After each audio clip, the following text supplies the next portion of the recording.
Today we're breaking down the final number of our soul contract system set of numbers. The 22 represented by the Hebrew letter Tau and the planet Jupiter, which is that of expansion and openness to grace. It could also be overly confident or sometimes scattered. Let's talk about this number in a challenging aspect. You see, the key of this number represents all of the energies we spoke about before and represents it in one number that represents connection, direct connection to source. So in a challenging aspect, there's a feeling of abandonment here, a perspective of atheism if you may, but there's this emptiness where there's no connection to God. You don't feel the presence of God. So you're searching for happiness. But where do you look for happiness if there's no God to look for? It'll be within the physical, material world, everything material. This now leads us to the theme of the 22, which is called ugliness to beauty. 22 is very big on superficial, the outer body appearance, how other people see it. Looks, presentation, and how well put together they are is very important to the 22, but there's a level of worthiness here. That when they look in the mirror, yes, I look this good. Do I feel like I look this good? And it's in this space that the 22 finds that self-love. When they take care of themselves and they show up for themselves is where their true beauty comes out and it shines out to the world.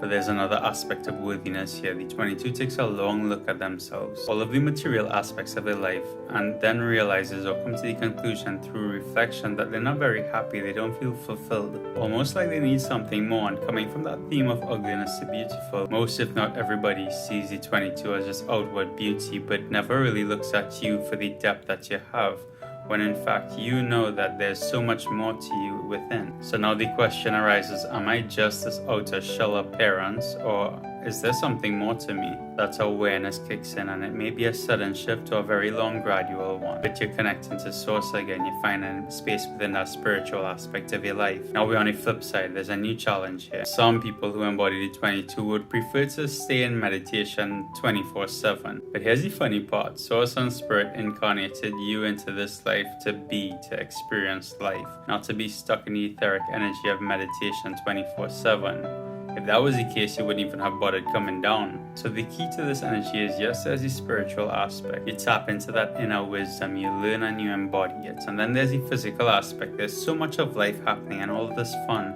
but in moderation.